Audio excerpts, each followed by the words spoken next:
Guys, you've always been stupid.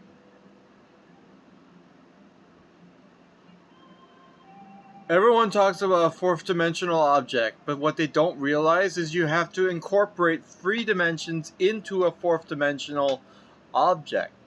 It's that fourth dimension that makes it pop out. But here's the thing, the fourth dimension is one dimension. It's just one of them. So what if, and please understand this, try to vision what it's like being in that one dimension without the three dimensions also existing. Because what we've been doing is we've been talking about the idea of 4D creatures or people or whatever else. It's silly to think that you could make any kind of creature out of a singular dimension.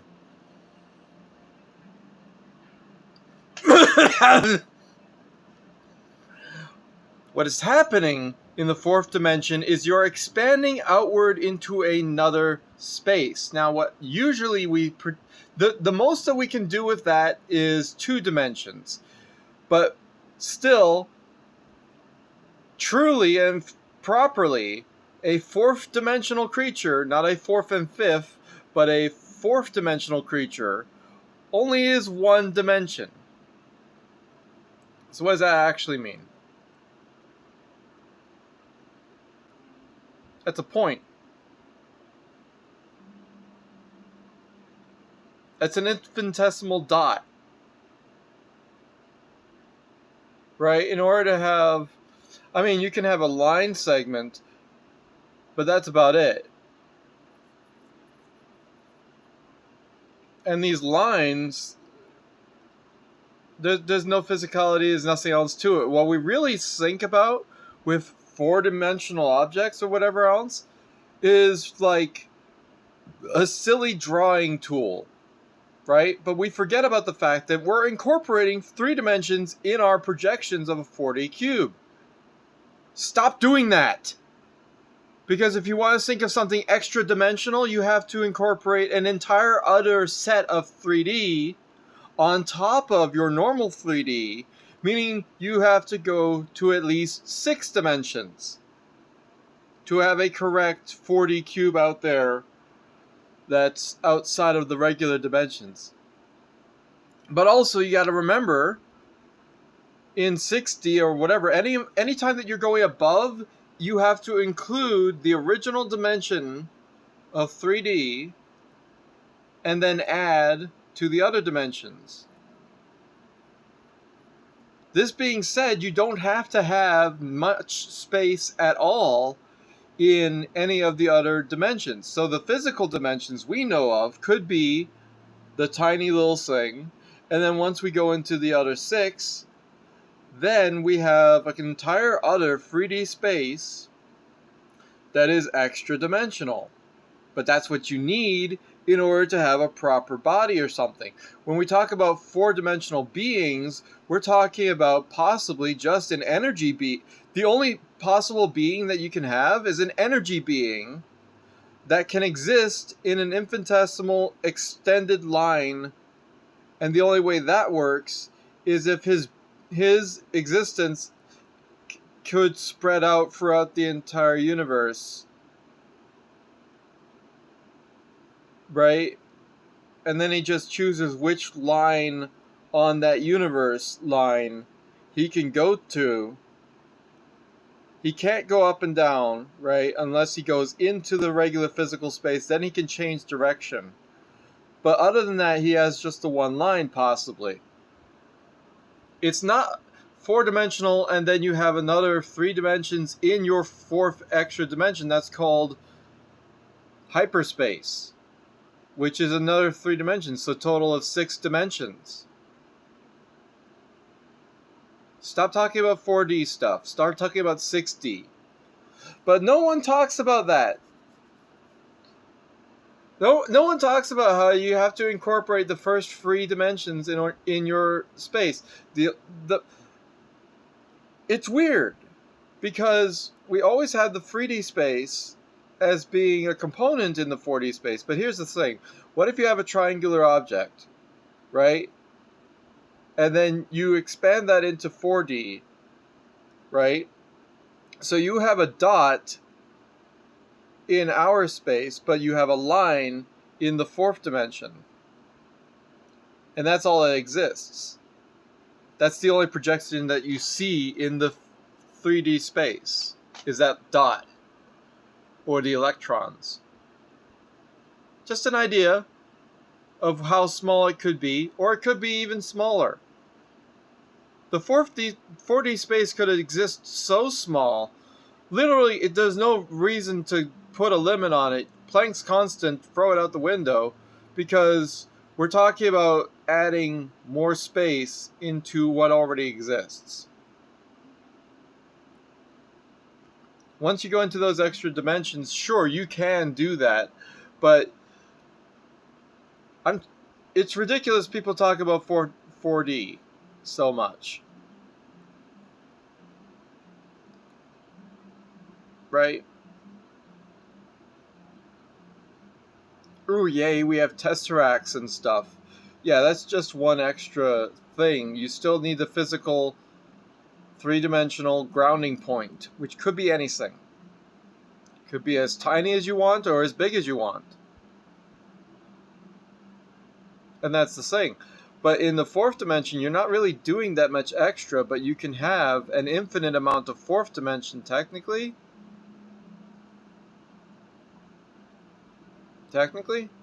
So the amount of energy is like, this is like, some theories involve like the cores of black holes are actually in another dimension, so that they're constantly pulling into this other dimension or whatever, and therefore everything is just translating, and then what spits out is just the tiniest stuff, and that tiny stuff, the Hawking radiation, is the only thing that can fit outside of the 4D space once it's already pulled in there.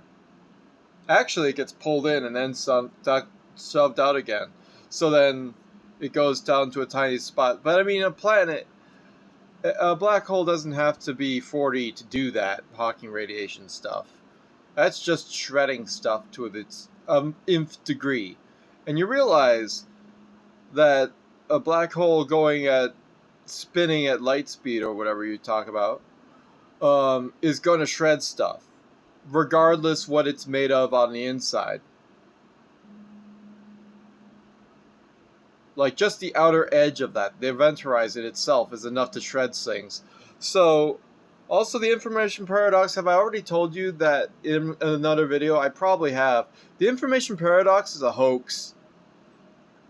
But I talked about it versus trains, because trains burn fuel 100%, and then you have stuff that's like, it's not even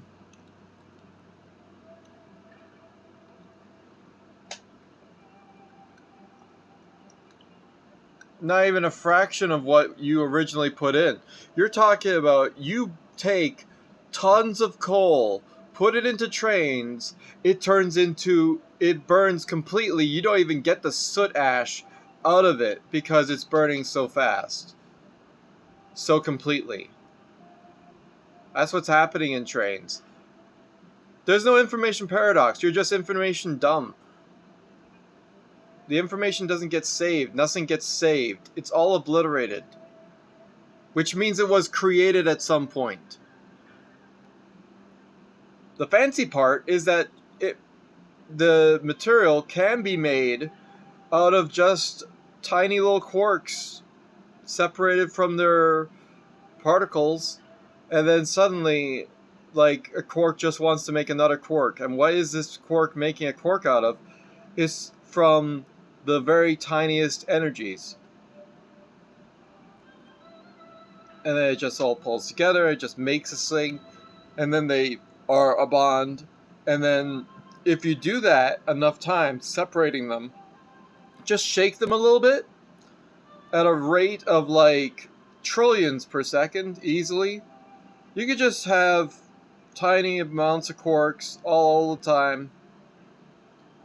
It's like at an extreme rate.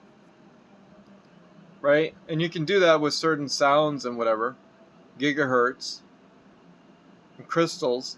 And then once you have that, you literally crystals. And then once you have that, you can have the matter constantly be generating and flowing out of it. And then you need to quickly combine those quarks together into actual usable hydrogen. And then after that, you can start fusing them into harder stuff.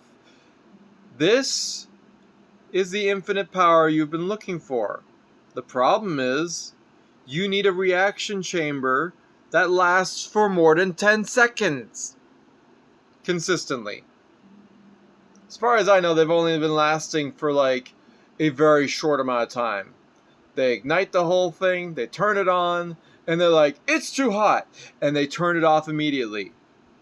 Once you make a system that can work consistently for a long amount of time, also remember you need to incorporate sound into the controls of the particles. Sound waves, making standing waves inside of the reaction chamber.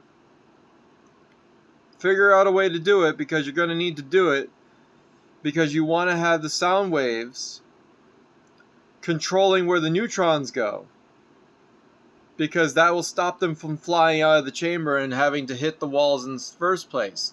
I find it absolutely ridiculous. People talk about you're going to have a reaction of a crazy as hot or hotter than the sun, and then you're going to get heat off of a stupid little blanket. We're talking about over 10,000 times less heat in that stupid blanket than there is in the reaction chamber. What you need is hyper excitable, like really cold stuff that you can cycle through it, and then it'll constantly cool down everything in the chamber, reaction chamber, and then you can have the reaction happen constantly for fusion, right? Because it's not going to melt at that point. There's no way. If you're constantly refilling it with the cool stuff, right?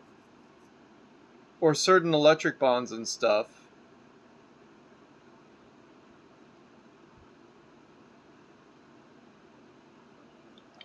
Like, Helion has a good strategy, but then they can still get better.